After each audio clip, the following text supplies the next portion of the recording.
Please share where you're watching from and consider subscribing to the channel. What I'm about to tell you is still happening, and I honestly don't know if I'm losing my mind or if I've finally woken up to something I should have seen coming from the beginning. I feel trapped in a memory that keeps rewinding and playing again in my head. It's been weeks since we left that cabin, and yet every night, I still hear the knock on the door. Every night, I see the envelope. I see the photos, and I wonder just how long this thing has been following me, watching me. It started with something innocent, a vacation, a getaway meant to help me breathe again. I was burnt out. Work had become a daily descent into exhaustion. I'd wake up already tired and fall asleep more from despair than rest. I wanted space. Just a few days to unplug, turn everything off, and be somewhere quiet. I used to hike alone a lot before I met Philip. Being alone in the forest never scared me, it calmed me. Made me feel like I was part of something bigger than myself. Forests have always been my sanctuary. So when Philip suggested we rent a cabin in the Smokies again, I said yes before even looking at the listing. He handled it all, booked the place, packed the car, even mapped out the trails we'd hike. He knew I was struggling, and at the time, I thought he was just being kind. Thoughtfulness wasn't out of character for him. We'd been together for 8 months, and while he could be quiet and reserved, he was always considerate in the ways that mattered. Or so I believed. The moment we arrived, something felt wrong. The cabin looked nothing like the photos. Instead of the cozy, reinforced little lodge we'd seen online, it was old, with warped wood, and a front door so flimsy a stiff breeze might knock it off the hinges. I remember laughing nervously, making a joke about it, but there was no humor in my voice. The door didn't even have a deadbolt, just a standard knob lock. And we were in the middle of nowhere. I turned to Philip, hoping he'd say something reassuring, maybe offer to call the owner. But instead, he shrugged it off, said we could block the door with the couch, and that it was probably just an older listing. Nobody's around anyway, he said. It's completely isolated. That was supposed to be comforting. That night, we did what he suggested. We pushed the couch against the door, not because it would actually stop anyone, but because the sound of it scraping across the floor might give us a few seconds to react if something did happen. I couldn't sleep. I kept listening to the woods, to every creak the cabin made. Philip fell asleep easily, snoring softly within minutes. I lay there staring at the ceiling, feeling this weird pressure in my chest. The next morning, we planned to do a long trail hike. I woke up early and started getting things ready. The only thing I had forgotten was the rope I always bring, just in case something goes wrong. It was still in the car, which we had parked about 15 minutes down the hill where the road ended. I told Philip I'd run down and get it while he finished getting ready. The walk was quiet and beautiful in that eerie forest way. I actually started to feel better. The trees were thick, the air rich with the scent of moss and earth. I felt like I could breathe again, and the hike that day was long but lovely. We didn't talk much, but that wasn't unusual for us. It was a comfortable silence. Or at least I thought so. We came back to the cabin around 6 p.m. Still plenty of daylight. But as we approached, I noticed something small sitting on the wooden railing of the porch. A cigarette butt, right in the center, like it had been placed there on purpose. It wasn't fresh, no smell or ash, but it looked recent. I froze. Neither of us smokes. I asked Philip if he had seen it before. His reaction, it was wrong. Not dramatic, not dismissive, just off. He stared at it for a second, then said, "Yeah, probably from the last guests. Don't worry about it." But there was something in his tone that made my stomach tighten. It wasn't what he said, it was how rehearsed it sounded. Like he had already decided what to say before I even asked. I wanted to push. I wanted to say, "No, that wasn't there this morning." But he seemed so calm, so certain. I brushed it off. Maybe I was just paranoid. Maybe I didn't notice it earlier. We went inside, and I did my usual checks, locked windows, checked the back door, made sure the couch was up against the front again. But the weird little things didn't stop. The next morning, we lost power. Then the hot water went. The cabin had solar and backup generators, which was part of what made it rustic luxury, but neither system worked anymore. We tried calling the owner, but there was no signal, and the Wi-Fi was down too. It was frustrating, but I was still trying to believe everything was fixable. I told Philip we should leave, that I didn't feel safe. But he insisted we stay. Said we just needed to give it a day or two, that the isolation was part of the appeal. Then he offered to go look for help or find signal. He said I should stay, rest, and relax. When I said I wanted to go with him, he snapped. "You're stressing me out," he said. "It's better if you just stay here." You're exhausted. You're not thinking clearly. He'd never spoken to me like that. I stood there stunned, but then I started doubting myself. Maybe he was right. Maybe I was being dramatic. So I stayed. Alone. In that cabin. No car, no power, no phone. I waited for hours. Tried reading, then tried sleeping, but my mind kept drifting to that cigarette. That look on his face. Something wasn't right. It was almost midnight when I heard footsteps on the porch. I ran to the door, assuming it was Philip. But before I could turn the knob, something in my gut screamed at me to stop. I froze. The knock came, 3 steady, deliberate taps. No voice. No "Hey, I'm back." Nothing. I leaned close to the door, heart pounding. Then I heard footsteps again, moving away. I peeked out the window. A man was walking into the trees. I couldn't see his face. Just his back. I was terrified. Then I saw it. An envelope slid halfway under the door. I stared at it for what felt like hours before I finally picked it up. Inside were photographs. Dozens of them. Of me. Some old, some new. One was of me eating outside a cafe during college, 3 years ago. One was of me at work, taken just a few days earlier. One was of me sleeping. In my own bed. My hands shook. I dropped the photos and backed away. My mind was racing. Who? How? The only person who had a key to my apartment was Philip. I barely slept that night. I moved the cabinet in front of the door, locked every window again. I didn't know what was real anymore. I kept thinking about our relationship, how it started. We had mutual friends in college, and I used to see him around, at parties, random events. But we never really talked until about 2 years later when we kept bumping into each other. At the store, at the park, the movies. He told me it felt like fate. Now I wonder if it was planned. He came back the next morning around 10:30. Calm. Like nothing had happened. He said he'd gone to the nearest village and didn't want to drive back in the dark. I told him someone had come by the cabin. That they left photos. That I was being stalked. He barely reacted. Said I was being paranoid. Suggested I get help. That's when I knew. I showed him the photos. He barely blinked. No anger, no fear, no concern. Just detachment. I knew I had to get out, but I also knew I couldn't let him know I suspected him. So I played along. Said I believed him. Said I overreacted and wanted to stay. Then I told him I thought I was coming down with something. That maybe we should leave in case it got worse. Philip hates getting sick. He's obsessive about health. It worked. He agreed to leave that afternoon. The drive back was silent. He kept glancing at me. I pretended to be asleep. As soon as we got to my place, he dropped me off, said he'd call later. I walked through the front door, and out the back. I went straight to the police. But they didn't care. Said there wasn't enough evidence. That nothing violent had happened. That I was just scared.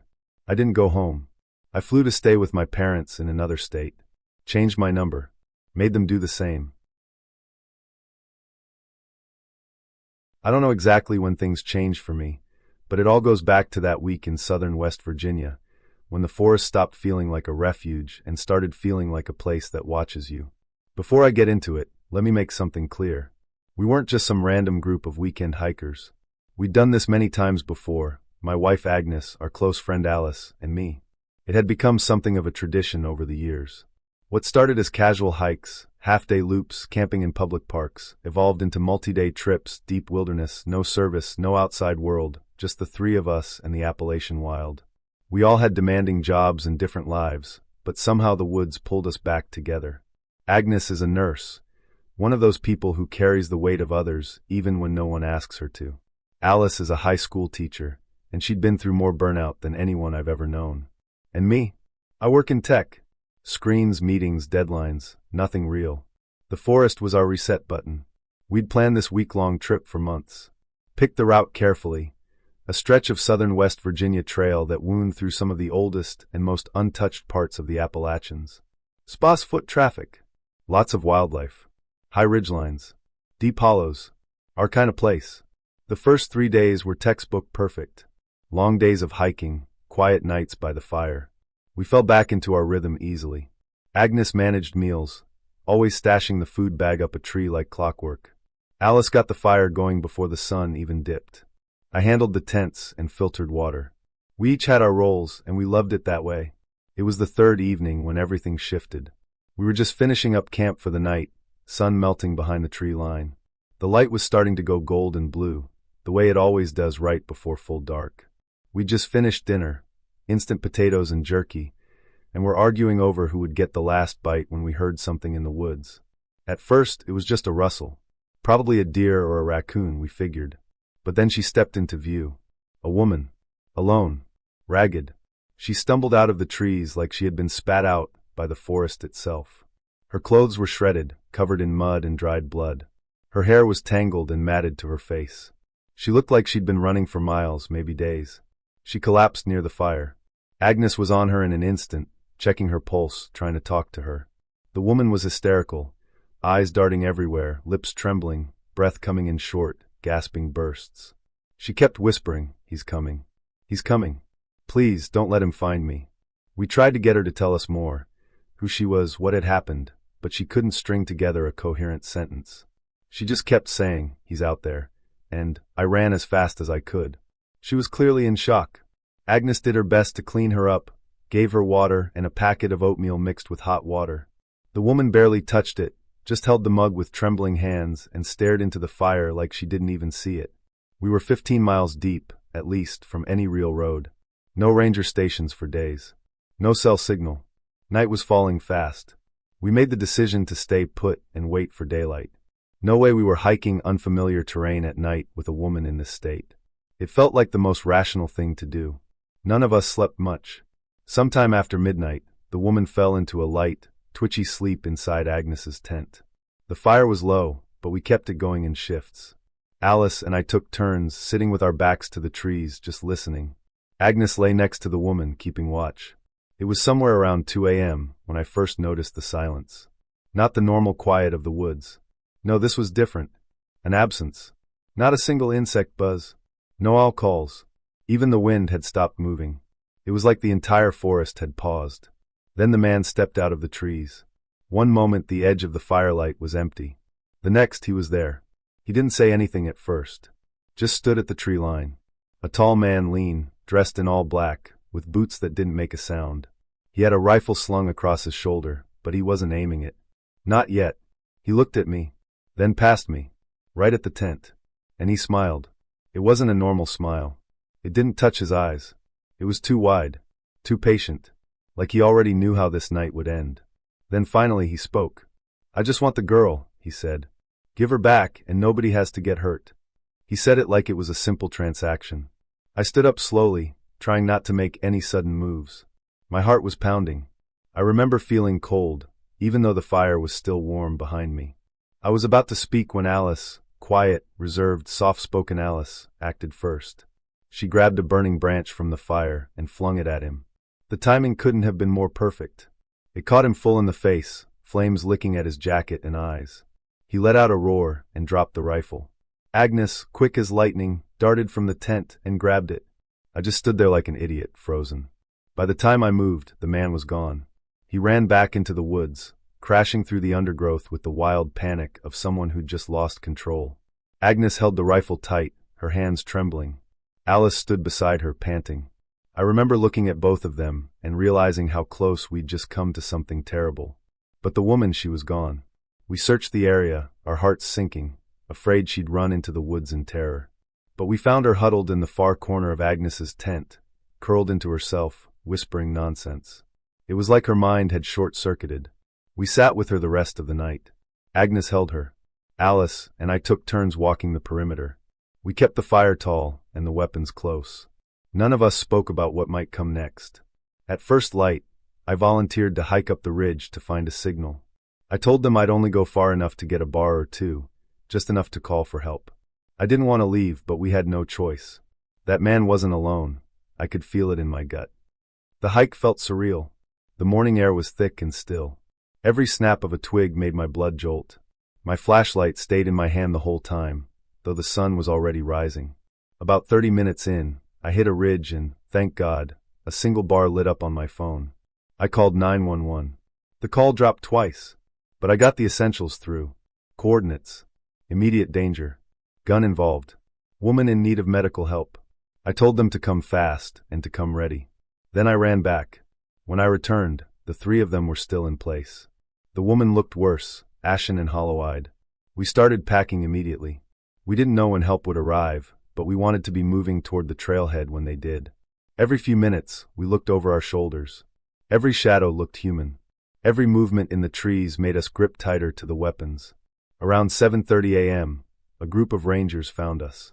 I've never been so relieved to see anyone in my life. They were armed in full gear, and they moved with urgency. The woman was taken away on a stretcher. We were all brought in for statements and basic medical checks. The hospital cleared us of anything serious, just stress and exhaustion. But what came after left us stunned. The woman was Canadian. She had been missing for over 2 months. Her family had filed multiple reports. She'd last been seen with her ex-boyfriend, someone she had broken things off with after he became controlling and erratic. Turns out he followed her, all the way across the border, tracked her through multiple states, isolated her, kidnapped her. He'd been keeping her in an old structure deep in the forest, an abandoned trapper's shack, miles from any trail. There were signs of her having been bound, malnourished, cut off from the world. He would leave her tied and wander off for days, then return and claim he was protecting her. We'd interrupted something sick. A week later, they caught him, near the same area. He'd been trying to circle back, maybe to finish what he started, maybe to disappear again. That should have been the end of it, but it wasn't. My name's Thayer Alcott, and for most of my life, I've been the kind of person who gives people the benefit of the doubt, even when they don't deserve it. That's probably how I ended up driving alone into the Blue Ledge foothills at 5:30 in the morning with half a cooler of turkey sandwiches I didn't want, and a map hand-sketched in blue marker by a guy I hadn't worked with in nearly a decade. His name was Joel Stroud. We'd been on the same forestry crew when I was fresh out of school, him on the chainsaw, me on data and logs. We hadn't spoken in years until he reached out one night, out of the blue, talking about a trout stream so pure and hidden. You could see every scale on the fish before you even cast. He made it sound like heaven. Said he'd found it by accident while chasing down a misplaced weather drone. Completely untouched, he claimed. Locals don't even know it's there. It had been a long winter. I'd quit my job 2 months earlier, more out of slow decay than any big event. I wasn't sleeping right. I wasn't breathing right. When Joel offered me a way out, even just for a few hours, I said yes without asking enough questions. So, I packed light. Fishing pole, spool of extra line, 2 bottles of water, and the map Joel had drawn on the back of a leftover shipping invoice. The lines curved wildly, labeled with childish loops like he'd been doodling in a high school notebook. The drive was longer than I expected. The highway gave way to patchy asphalt, then to gravel, then to rutted mud roads that scraped the undercarriage and made my teeth clench with every jolt. By the time I reached the spot Joel had circled with a big, shaky star, my hands were already aching from gripping the wheel too tight. There was no sign of him. No truck. No boot prints in the mud. No gear leaned against a tree. Just a rotting picnic table sinking into a mess of sumac, and a trail sign, so weather-worn that I had to run my fingers across it to even guess what the letters used to say. I cut the engine but didn't open the door at first. The trees leaned in close, just a little too close, like they were waiting for something. I waited nearly an hour. Ate one of the turkey sandwiches just to keep from going crazy. The bread was soggy. Mayo had soaked into the corners. I chewed it like cardboard while watching the trailhead, expecting Joel to come stumbling out with some dumb excuse. But there was nothing. No birdsong. No breeze. No buzzing insects. It was silent in a way I didn't like. Eventually, I scribbled a quick note. Thayer, 9:12 a.m., walking in to look for you. I pinned it under a rock on the picnic table and left my pack behind. I don't know why. I just took the water bottle and shoved my keys deep into my pocket like they might tether me to something real. The trail looked normal at first. A dirt road cut wide by loggers long ago, marked with tire ruts and overhung with branches that swayed in a wind I couldn't feel. I walked slow, every step louder than it should have been. I kept telling myself Joel was just ahead, that he'd be waiting by the water, grinning like a jackass, calling me city soft. 15 minutes in, I saw the first shirt. A child's flannel, draped over a branch like someone had hung it to dry. Sleeves limp. Too clean. I froze, stared at it, then glanced around for footprints. Nothing. 5 minutes later, I saw another. A man's work shirt. Pale blue. Laid out across a stump with every button fastened, including the collar. It was arranged. Deliberate. Something in the pit of my stomach twisted hard. I told myself it was probably trash from a hunter or hiker. Maybe someone had made a scarecrow. Something. Anything. Then I saw the creek bed. And the shirts. Dozens of them. Nailed to the trees along the dried-out bed like trophies. Some bleached to nothing but threads, others stiff with newness. Plaid blue denim white. One even looked like it had been folded before it was nailed, the creases still fresh. I couldn't move. My breath hitched in my throat, and my legs felt like they were trying to lock up. Eventually, I forced myself to walk slowly. Something deep in my gut screamed not to run, like running would wake something up. Then I heard it, a voice. Soft. Low. Like a whisper dropped straight into my ear. Lost something? I turned so fast my water bottle fell from my hand. There was a man standing 20 yards down the trail. Red ball cap. Dock jacket. Hands in pockets. Face shadowed beneath the brim. I couldn't see his eyes. Only the curve of his jaw, pale and still. I'm just heading back, I said. My voice cracked in the middle. He didn't reply. Didn't move. Just lifted his arm and pointed. Down toward the creek. Toward the shirts. Not that way, he said. Voice flat. Empty. My chest seized up. I wanted to say something, anything. But he spoke again before I could.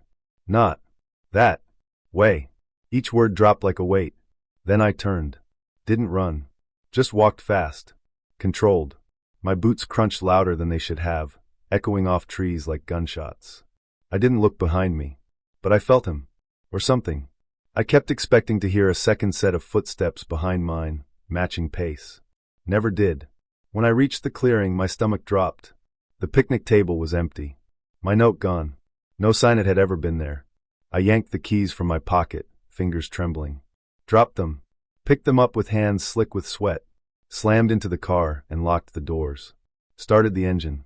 It caught instantly, cheerful and alive like nothing had happened. I backed up hard. Tires spun. Gravel flew. I didn't stop for potholes. Didn't care about the bushes clawing the sides of my car. I drove until the gravel road turned back to cracked asphalt, and the trees gave way to sky. I pulled over next to a rusted wire fence, and let the engine idle while I tried to catch my breath. Still no signal on my phone. Still that metallic taste in my mouth. I checked the rearview mirror. Nothing. No figure in a red cap. No one at all. Just trees. I sat there, whispering to myself that it was probably a trick. A local trying to scare outsiders. That maybe Joel had bailed, and some weirdo had decided to play games. But no part of me believed it. I turned east and drove, both hands gripping the wheel so hard my knuckles went bone white. When I finally saw a gas station with a payphone bolted to a concrete wall, I nearly tore my tires trying to stop. I never found Joel.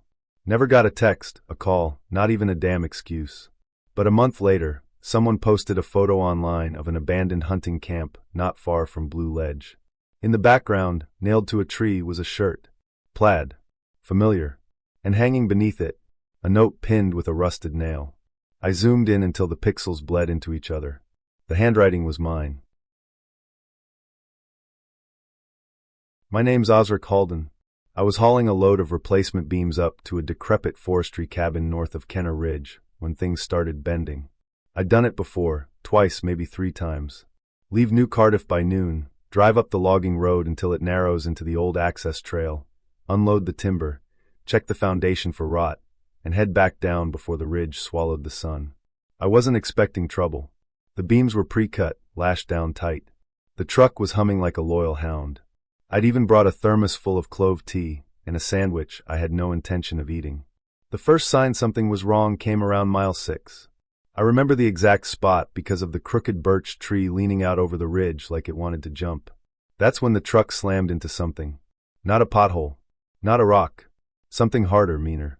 The whole cab jolted sideways so violently my head smacked the window. My toolbox clattered off the seat and landed in the footwell with a metallic thud that echoed through my chest. For a split second, I thought the axle had sheared clean off. I braked hard. Dust billowed around me like a smothering breath. I climbed out, half expecting to see a tire blown or the front end cracked open like a melon. But all 4 tires were firm. No leaks. No hissing. No gash in the gravel. No blood. I squatted down, brushing my hand along the undercarriage, my fingers grazing the cool metal, searching for a reason. Nothing. No damage. No explanation. I stood, brushing grit from my palms, when something on the dash caught my eye. The odometer. Zeros. Every single digit. 0 miles. Like the truck had just been born, and was still wet with factory oil. I blinked. Rubbed my eyes. Still zeros. That's when I noticed the clock. 9:42, that couldn't be right. I'd left New Cardiff at 11:48 sharp. I'd even checked my watch in the parking lot, like I always do. I turned the ignition off. Counted to 10. Started it again. Same thing. Odometer at 0. Clock stuck at 9:42. The engine purred. Headlights on. Radio still humming low, static dancing in and out like ghost breath. A small, quiet part of me said, turn around. Another part, louder, practical, said, you're almost there. Don't be a fool. I locked the truck, grabbed my pack, and decided to hike the last 2 miles. The forestry trail felt familiar. Worn switchbacks, timber markers half faded and nailed at lazy angles, runoff cuts along the stone that had been there for decades. I've walked that trail more times than I could count, and yet something was off. I didn't notice it right away, but about half a mile in, just past a mile marker nailed to a warped poplar, I felt it. The ground was slanting. Subtle, but real. The trail had begun to lean, to the left, in a way I knew for a fact it never had. You could feel it in your boots. A slow, gradual pull, like the earth was shrugging off a layer of skin. I stopped and turned around. Even looking back, the incline was obvious. It felt wrong in the bones. Like the whole trail had shifted overnight, and no one had mentioned it. I tried stepping off into the trees, cut across the lean, but no matter which way I moved, I ended up back on the trail. Like it was correcting me, nudging, hurting, and still the trail kept tilting. I checked my watch. 9:42. Same as the truck. I tapped the glass, shook my wrist. Nothing. Then I noticed the silence. No wind. No birds.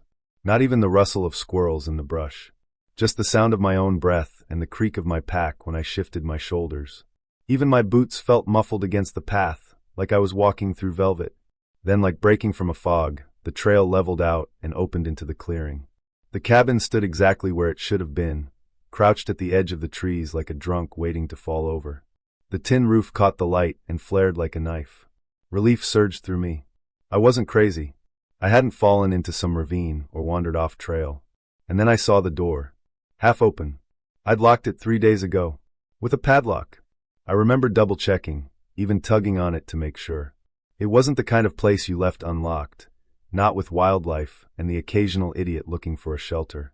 Now it hung open like a mouth waiting to speak. I stepped onto the porch, hand on the doorframe.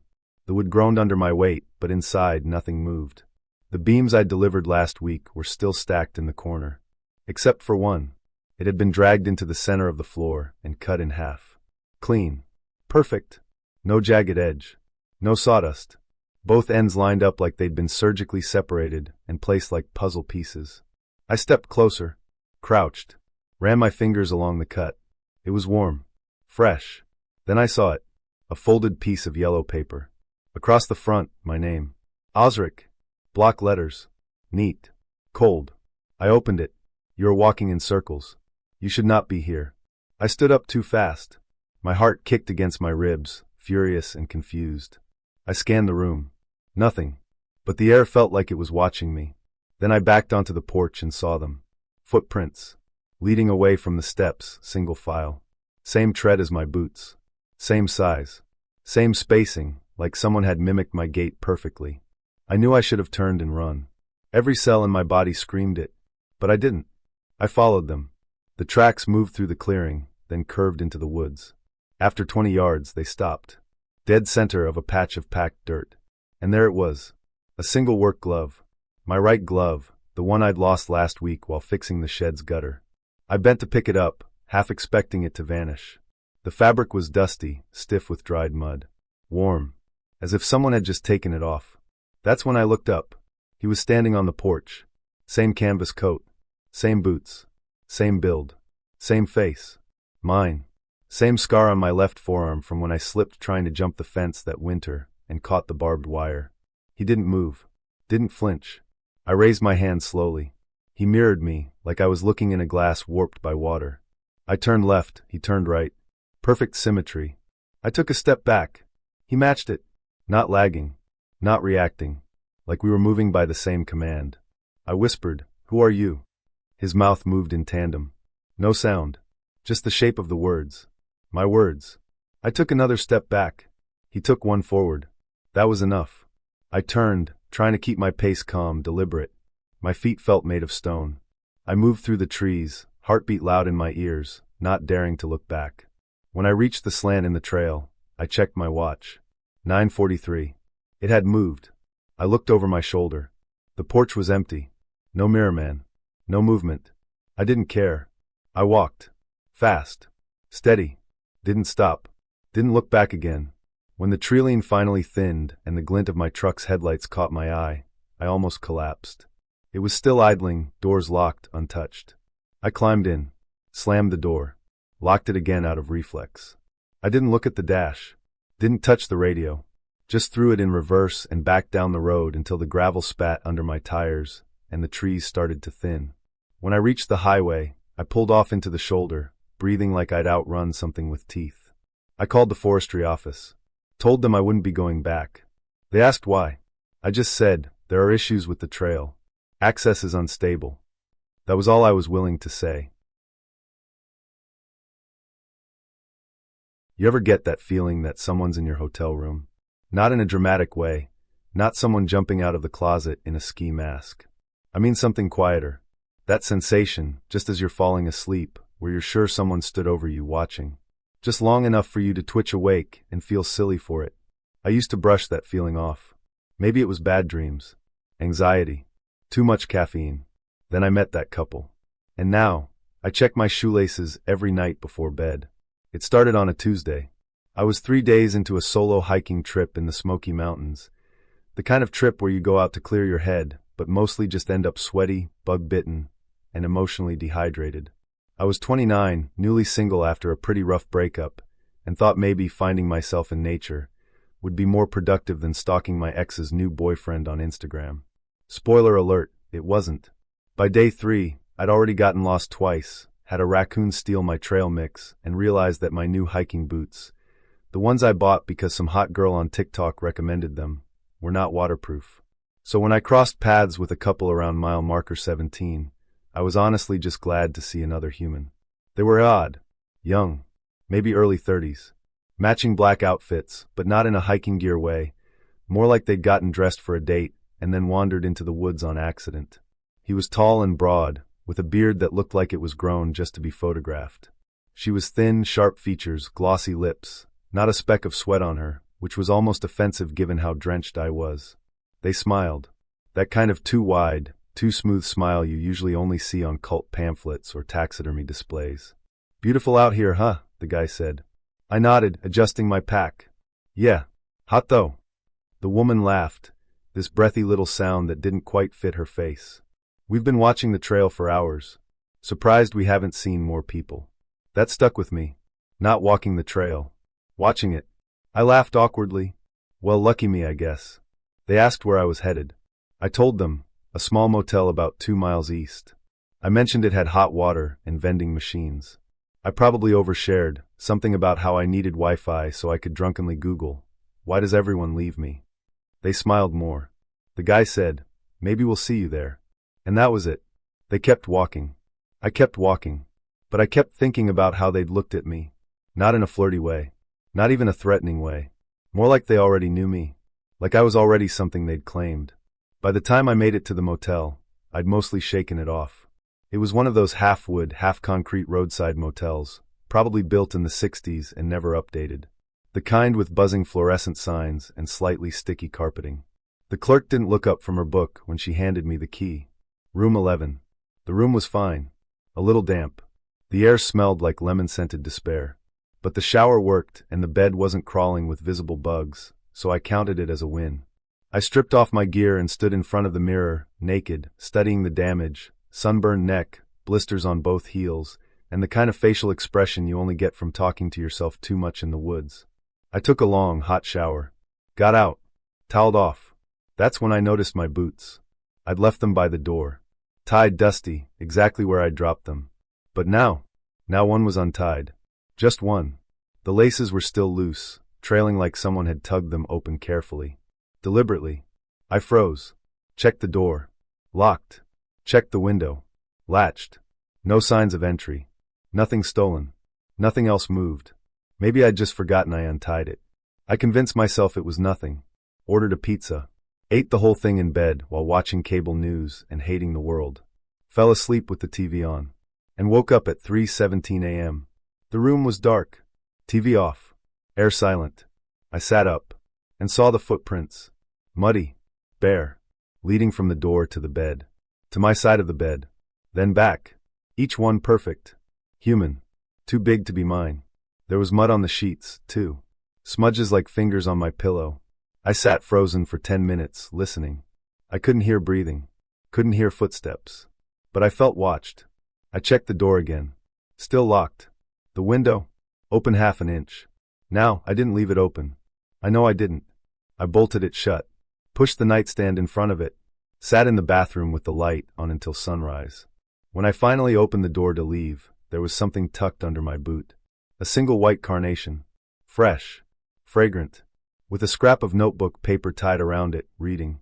You look so peaceful. No name. No handwriting. Just that. I checked out without showering. Drove straight into town, heart pounding the whole time. The motel clerk gave me a knowing look, like maybe she'd seen this before. Like this was routine. As I loaded my stuff into the trunk, I saw it. The black Toyota. Parked 2 rows away. Tinted windows. Engine off. Empty. Except it wasn't empty. They were inside. The couple. Sitting in the front seats, facing me. Both smiling. She waved. He just winked. Then they drove off. Slow. Silent. Like they had all the time in the world. The first mistake we made was trusting a hiking trail named Widow's Hollow. Like, that's on us. Nobody stumbles across a place with widow in the name and thinks, wow, sounds peaceful. You hear widow, and your brain should go nope, but apparently ours just heard Instagram views. This is what happens when you get 3 college guys trying to go full Bear Grylls with 0 actual wilderness experience. So yeah, me, Cody, and Tyler, best friends since high school, bonded by trauma, video games, and one near-death experience involving an air fryer, decided to take a weekend trip into the deep woods of southern West Virginia. Tyler had found the trail online on some niche Reddit forum for hidden camping gems. If that isn't a murder setup, I don't know what is. The plan was simple. Hike a few miles in, find a clearing, make fire, drink beer, eat meat, and yell into the void about our failed relationships. What we didn't plan for were the rocks. More specifically, the rocks arranged in a perfect circle, stacked into a little altar, right off the trail. We found it on the second afternoon. We were about 5 miles in, and already arguing over whether we'd gone in a loop. Tyler claimed we were making progress. Cody said the trees all looked the same. I was too busy sweating and contemplating a life where I died via mosquito bite. That's when Cody said, "Dude, what the hell is that?" He pointed off the trail. It was a small clearing, about the size of a 1-car garage, and in the middle was this strange structure. A stack of smooth gray rocks spiraling upward like a stone tornado. Resting on top was a deer skull, bleached white by the sun, antlers still attached. Around the base were smaller animal bones and bundles of twigs tied with what looked like, and I wish I were kidding, braided human hair. I said, "Cool, we're leaving now." Tyler said, "Hold up. This is some Blair Witch-esque ****. Cody said, "Let's take pictures." So naturally we stuck around. We didn't touch anything.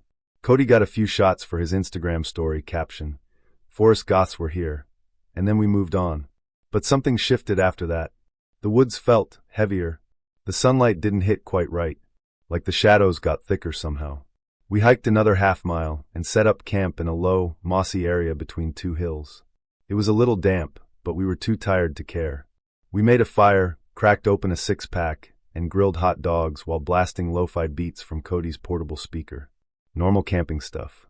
That night, after we got a little drunk, and after Cody attempted a half-naked rain dance to Careless Whisper, we saw something that made us all shut up real fast.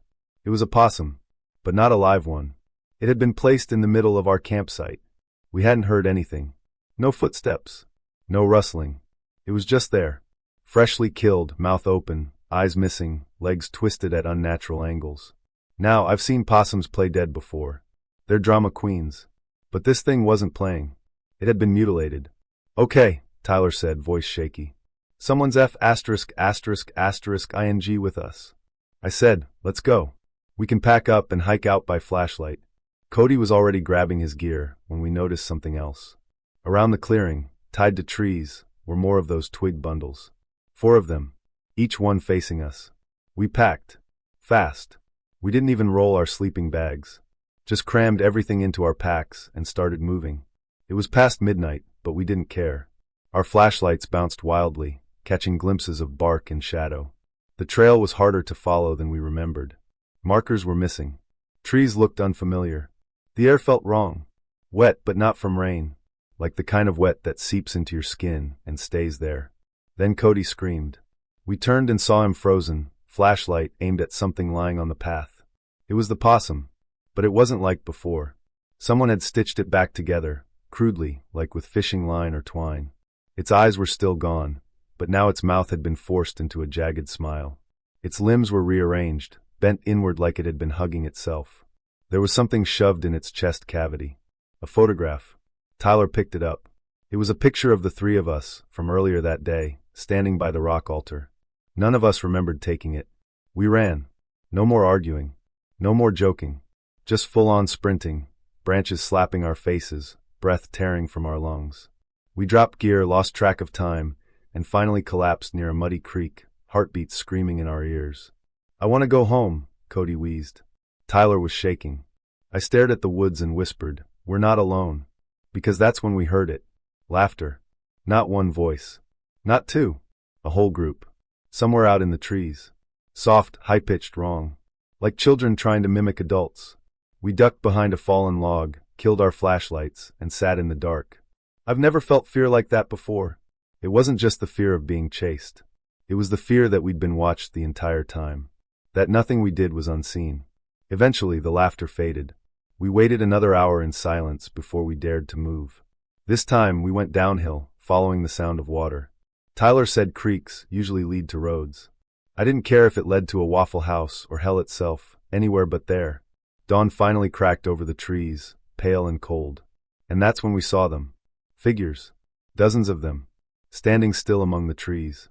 Covered in mud, wearing stitched-together animal skins, faces hidden behind bone masks. They didn't move. They didn't speak. They just watched us walk past like we weren't even human. Like we were meat that had failed some kind of test. We didn't stop. We didn't look back. We stumbled into a gas station 2 hours later, half crazed and covered in dirt and bug bites. The cashier took one look at us and asked if we'd been near Widow's Hollow. We nodded. He just muttered, should have known, and went back to restocking gum. We didn't call the cops. Because what would we say? We saw a cult in the woods. Someone taxidermied a possum and took our photo without us noticing. They'd either laugh or lock us up. We each went home.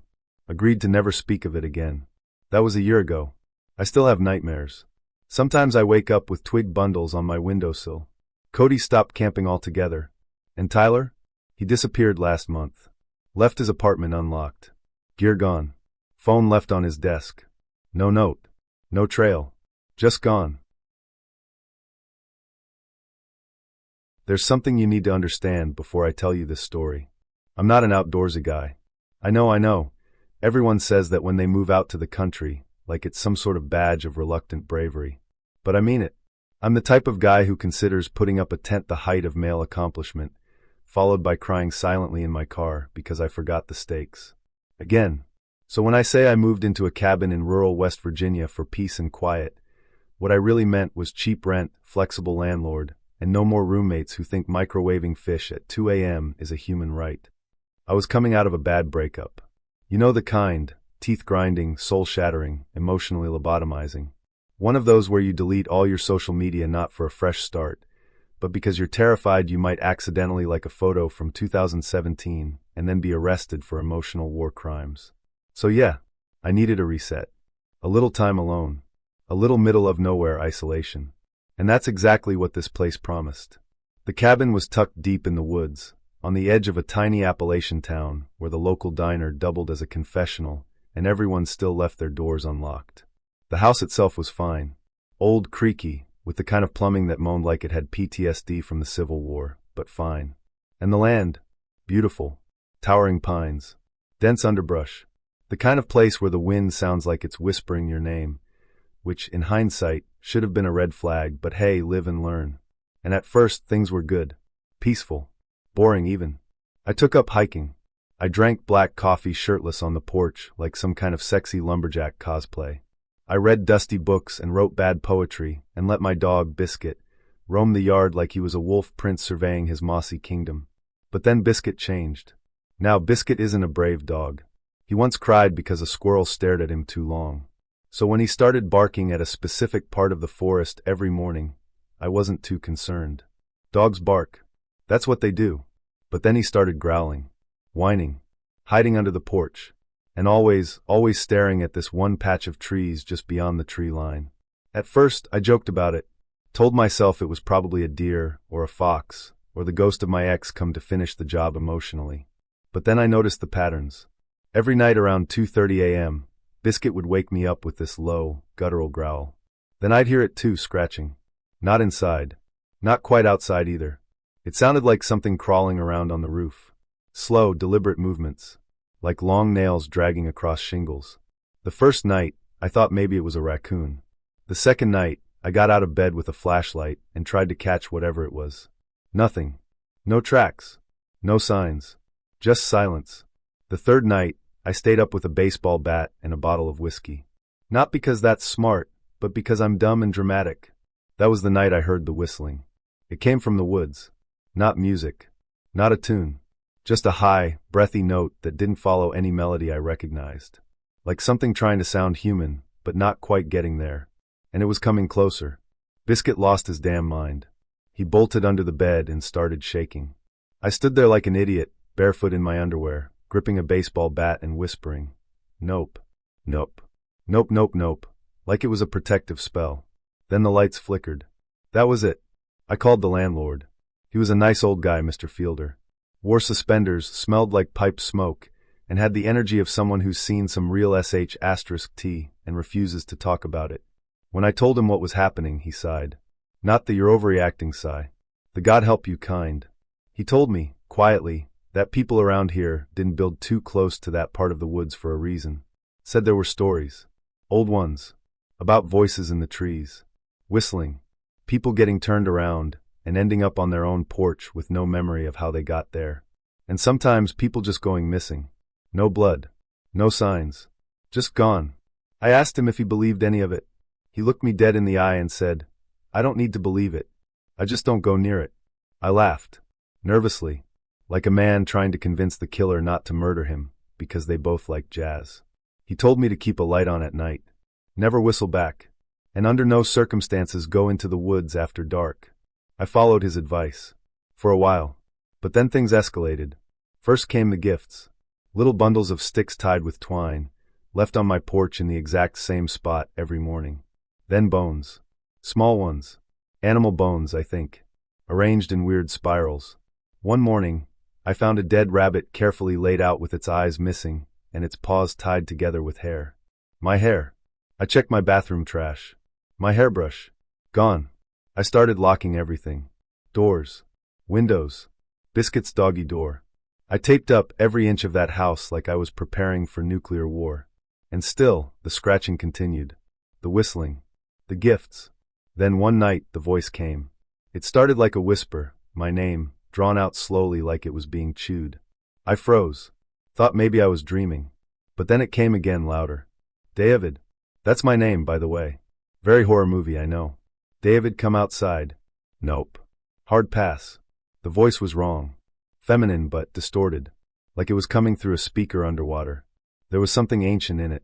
Hungry. I stayed completely still, hiding under the blankets like a grown adult child. Then something knocked on the window.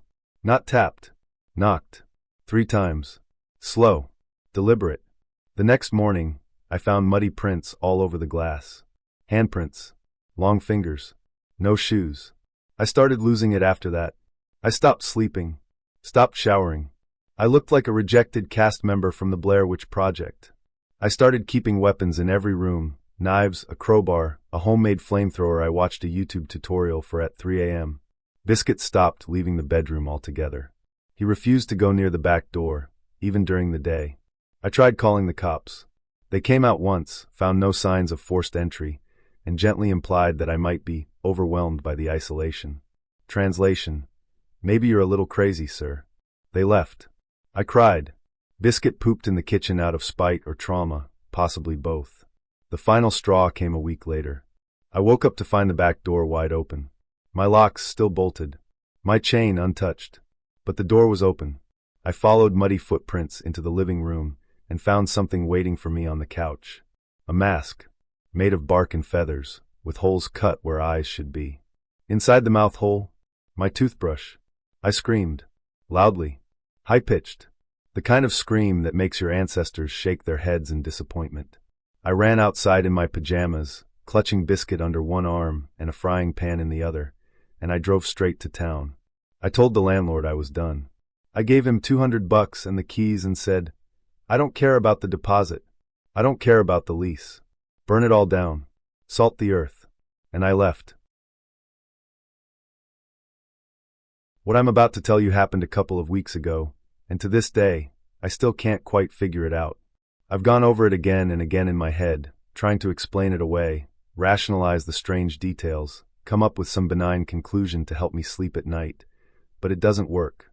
No matter how many times I run it through, it never makes sense in the way I want it to. And that's what's starting to scare me the most. Not what happened, not even why it happened, but the fact that I'll probably never really know. I live in West Virginia, in one of the most remote parts of the state. Out here, houses are far apart. The roads are narrow and dark, the kind of place where the forest feels alive and ancient. You hear things at night, sometimes during the day too, but you learn early on not to panic. Most of the time, it's nothing. Just the woods breathing. Just wind and wildlife. You get used to it. You have to. I live a quiet life, by choice. I've never been one for crowds or noise. I work a regular job during the day, go home to my dog, eat the same simple meals, and sit out on the porch when the weather's nice. It's not exciting, but it's peaceful, and I've come to really value that peace. Especially now. It all started the night I went to a birthday party for two of my oldest friends. They're siblings, born a year apart on the same day, May 15th. Every year, they throw a joint party, and every year, it's a little bit wilder than the last. This time, it was at their family's old house, out past the town line, tucked deep into the hills. 100-year-old farmhouse that's always smelled like pine and rain. I was one of the last to leave. I'm not a drinker, haven't been for years. So I was the designated driver for a couple of mutual friends, dropped them off on the way home. That added maybe 15, 20 minutes to my usual 38-minute drive. Not a big deal. I've always liked driving at night. There's something soothing about the way the headlights cut through the dark, how the world disappears outside that small bubble of light. I rolled down the windows, let the cool air in. It felt good. About halfway through, though, I felt the sudden, undeniable need to pee. Like, no warning, just immediate urgency. It caught me off guard. I usually don't drink much of anything when I'm out just for that reason. If it had been daytime, I might have just pulled over and gone into the woods. No shame in it out here, but in the dark, in that deep forest stretch, I couldn't bring myself to do it. I told myself I'd wait.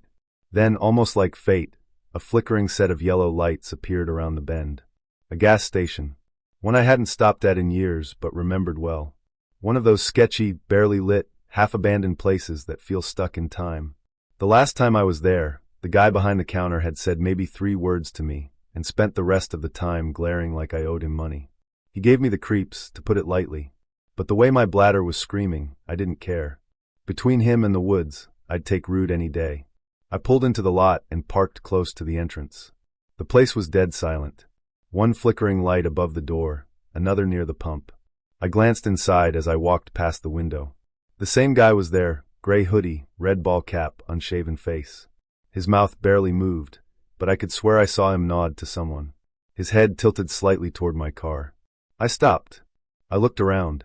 I hadn't seen anyone else. No other cars. No sound. I looked back inside.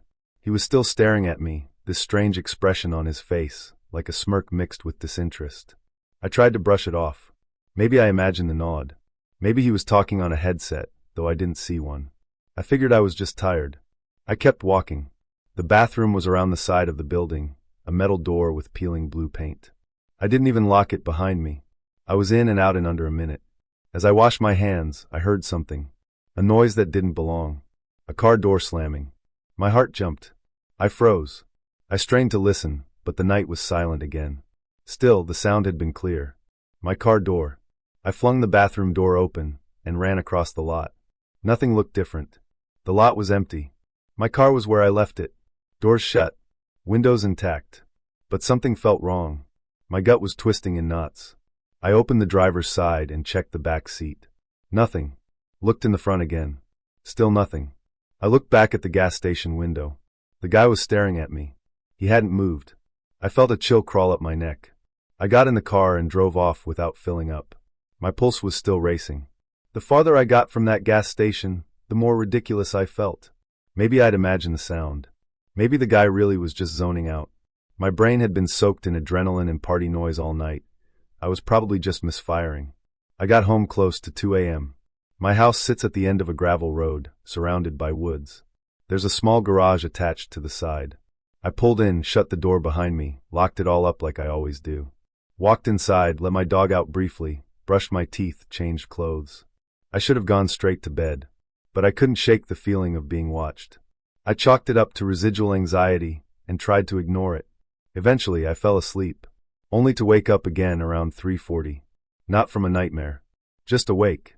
My body was alert, like something had nudged me awake from the inside. I lay there listening. Nothing. No footsteps. No dogs barking. Just silence. Still, I got up. Figured maybe I just needed a glass of water or to use the bathroom again. As I stepped out of the bedroom, I noticed the door was cracked open. Just slightly. Maybe 2 inches. I always sleep with it shut. Always. I've been that way since I was a kid. My therapist once said it was a controlled vulnerability thing. Whatever. The point is, I shut it out of habit every single night. I know I did. I brushed it off. Maybe I was losing my routine. Maybe I hadn't actually shut it this time. I padded to the bathroom, did my thing, then headed downstairs to the kitchen. Everything looked normal. Except the fridge handle. Sticky. I opened the door. Looked inside. One of the beer cans was missing. I hadn't had a beer in weeks. There were crumbs on the counter. A chair out of place. My throat went dry. I opened the drawer under the sink where I kept my old Glock. Loaded, safety on. I'd never had to use it. I hoped I never would. With the gun in hand, I started sweeping the house. Every room. Closet. Window. Basement. Nothing. Until I got to the living room. There he was. Lying on my couch. A man. Mid-40s maybe. Grimy clothes, worn boots. Just lying there. Sleeping. Like it was his damn house. I didn't say a word. I raised the gun and tapped the barrel against his temple. He stirred slowly. Opened his eyes. Looked at me. No panic. No fear. Just curiosity. Like I was the intruder. Get out, I said. Now. He stood without a sound. No questions. No explanations.